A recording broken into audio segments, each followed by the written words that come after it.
Our composition, that is the pattern sketching. Firstly, I'm explaining the one by one composition. One by one composition means there is no mirror image. That means you have to draw the whole pattern inside its this frame. And for one by one, the S movement is very important. So you need to remember this S movement for the scroll work. Okay, one thing you need to remember is that the starting point for your scrolling in any kind of pattern would be either flowers or bullet. Bullet means cloud. As we are not doing bullets, it's in Persian illumination. So for us, the starting point would be always flower. So I am drawing a circle for as I'm sketching. As we have sketched the scrolling, first we add the placements and then we add the flowers. So I have drawn a circle in the middle for a big flower. Then I'm adding this S scroll.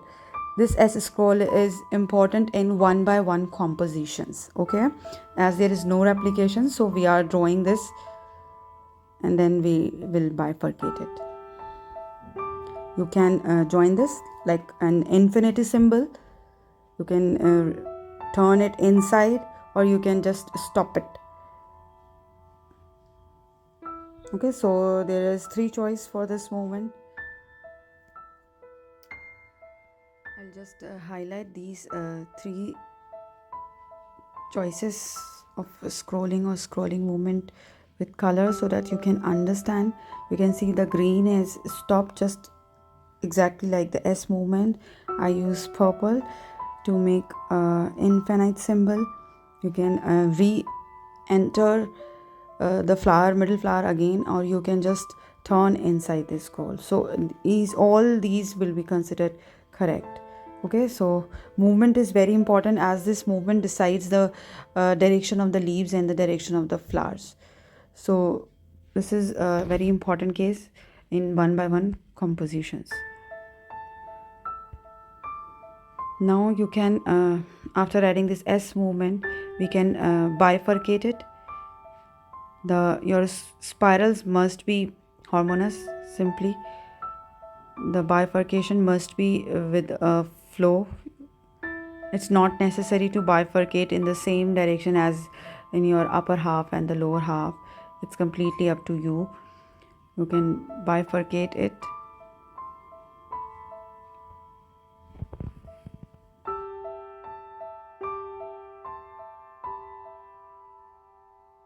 So after bifurcating and adding foliages, I am going to place the flower circles.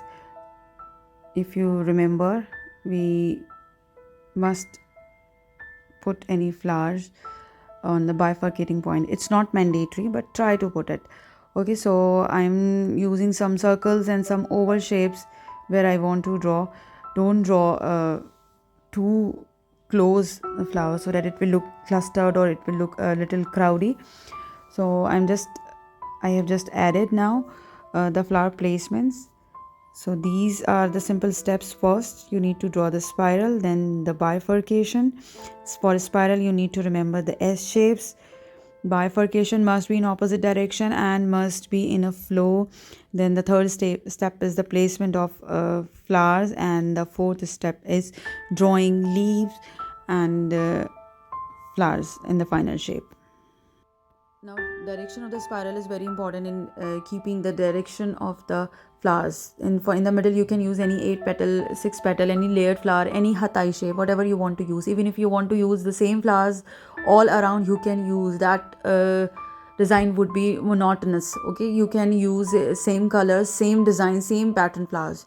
If you want to use all pinches, 5 petals, you can use all around. So it's totally up to you how diverse you want to make your pattern.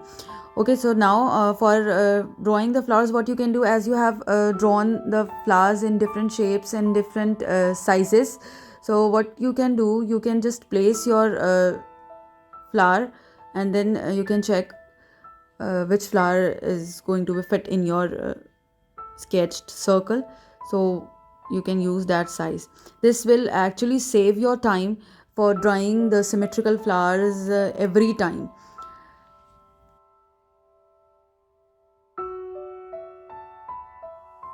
If the middle flower is circular or pinch, it would not need any direction, but if it's hatai, it would be upright. It would be in upright direction so that the scroll is popping out from top and from bottom too. So I'm now adding some flowers. I'm adding huncha gul, simple, some hatai. I'm directly drawing it, but as you guys are not practiced, if you are brave enough, you can draw directly. But if you want to save your time, you can use your previous drawn flowers. So it will definitely save your time. Now after adding flowers, I'm sketching some leaves.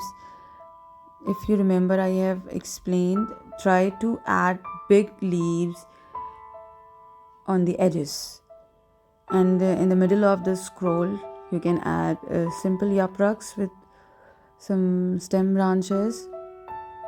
After sketching the rough sketch of flower, I can add teeth. You can add even foldings. And one important thing, the leaves and must not touch the framework. The leaves must not touch each other.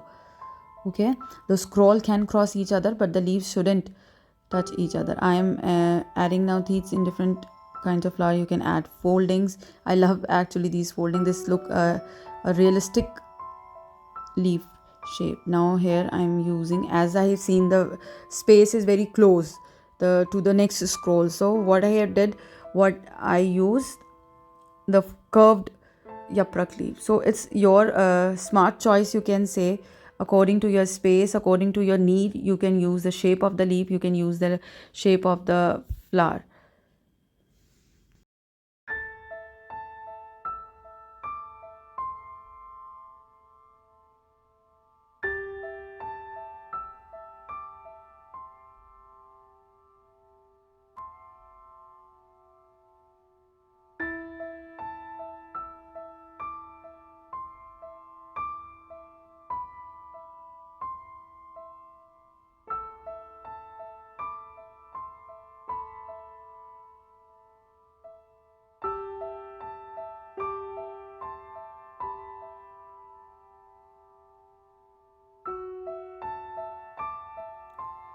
So I found a little space here.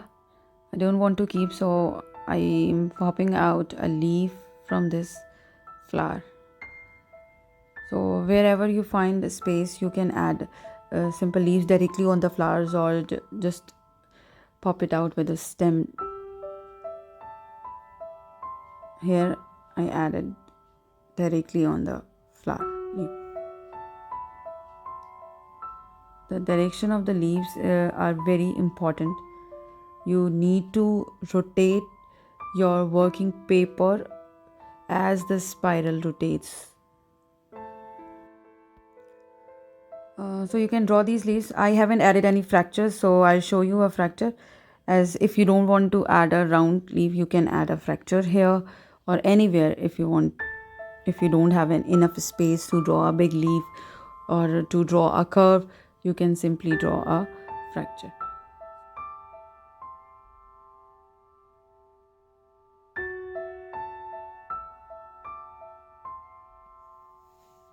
Now, as you see, the scroll is going upwards, so leaves would be in down facing.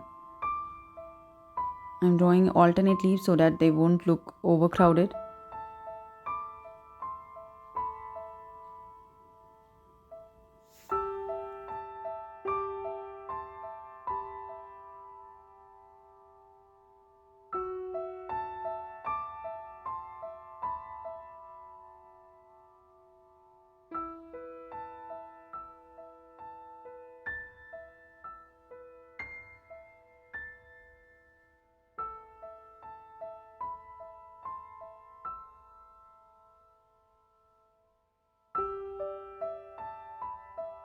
Now I'll summarize the key points. First, the framework is 1 by half.